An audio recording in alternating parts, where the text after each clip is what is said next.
Patuloy naman ang pagsusuri ng GMA News sa Statement of Assets, Liabilities and Net Worth o SALN ng mga kandidato sa pagka-vice-presidente. Binusisi ang paglago ng yaman ng mga kandidato at kung ano ang mga kulang o hindi na ideklara sa kanilang SALN. Balitang hatid ni Mark Salazar. Sa kanyang 2014 Statement of Assets and Liabilities o SALN, deklarado ang 5 business interest o negosyo ni Senador Bongbong Marcos. Pero base sa records ng Securities and Exchange Commission, hindi kumikita ang kanyang mga negosyo, bagkus nalulugi pa. Habang taon-taon mula 2005, patuloy naman na lumalaki ang kanyang yaman. Sa lahat ng kandidato sa pagkabise, si Bongbong ang nagtala ng pinakamalaking paglago ng assets o ari-arian. Ang halos 80 million pesos na assets noong 2005, umakyat sa 228 million pesos noong 2014. Si Alan Peter Cayetano lumago ang mga ari-arian ng mahigit 10 milyong piso mula 2005 hanggang 2014. Sa mga kandidato sa pagka-vice-presidente, siya lang ang may iisang real property o lupain at bahay na idiniklara. At taliwas sa panuntunan ng Civil Service Commission o CSC, hindi niya idiniklara ang current fair market value nito. Kahit noon pa maliwanag na yun, nakalagay na sa form. Unang-una, requirement ng batas siya. No? Pangalawa, that's needed for transparency purposes. Sa mga sinuri naming SALN mula 2005 hanggang 2014, nagtala si Cayetano ng pinakamalaking pagtaas ng investments noong 2011. Dahil daw ito sa mga kinita ng kanyang stocks sa mga kumpanyang nakalista sa Philippine Stock Exchange. Pero taliwas sa guidelines ng CSC, hindi nakadeklara kung saang kumpanya, kung gaano karami at kung anong halaga. Taon-taon idinideklara ni Cayetano na not operating ang local books, isa sa kanyang business interests.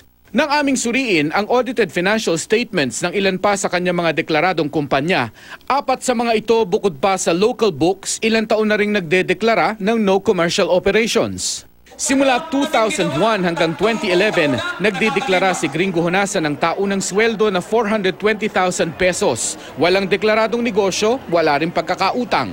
Ang kanyang misis isang housewife at walang pinagkakakitaan. Mula 2001, lumago ang kabuang halaga ng kanyang mga ari-arian ng mahigit 13 milyong piso. Si Leni Robredo nagdeklara ng total assets na halos 15 million pesos noong 2014.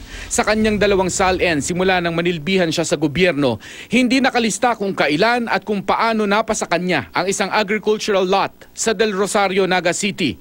Hindi rin sinabi ang halaga at bilang ng idineklara niyang stocks na nabili niya sa Meralco noong pang 1999 na dapat ay deklarado sa SALN ayon sa panuntunan ng CSC. Sa pahayag na ipinadala ni Robredo sa GMA, nabili raw niya ang lote sa Del Rosario. Nagmamay-ari raw siya ng 1,014 shares of stock na nagkakahalaga noon ng 10 piso kada share at nakarehistro sa yumao niyang kabiyak na si dating Secretary Jesse Robredo.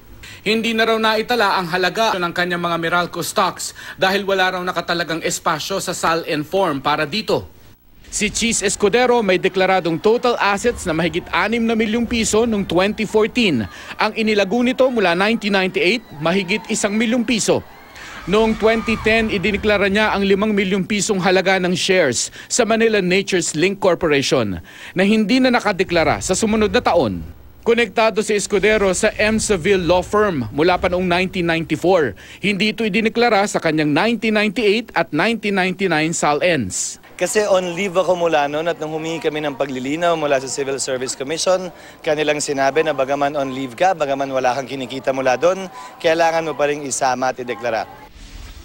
Ang mga ari-arian ni Sonny Trillanes lumaki ng halos 11 milyon sa loob ng 7 taon o mahigit 4 na beses. Galing daw ito sa mga loan o utang. Hindi idinideklara ng lahat ng vice presidential candidates ang mode of acquisition ng kanilang mga sasakyan. Bagay na labag sa guidelines ng CSC. Sa pahayag na ipinadala ni Trillanes sa GMA, hindi na raw niya idinetalya ang mode of acquisition ng kanyang mga sasakyan dahil wala raw akmang espasyo para dito sa bagong form ng SALN. Nakasaad naman anya kung saan galing ang pinambili at kung kailan nabili ang mga ito. Paliwanag naman ni Robredo, wala raw nakatalagang espasyo ang SALN form para mailista ang paraan ng pagbili ng mga nabanggit na ari-arian. The Review and Compliance Committee of the agency where that SALN was initially filed should have called the attention of these government officials and employees. Kapag kulang, hindi nila dapat tanggapin, dapat ibinalik sa yun eh. Ilang ulit humingi ng panayam o written statement ang GMA News kina Marcos, Cayetano at Honasan, pero hanggang ngayon hindi pa sila nagbibigay ng kanilang pahayag. Mark Salazar, GMA News.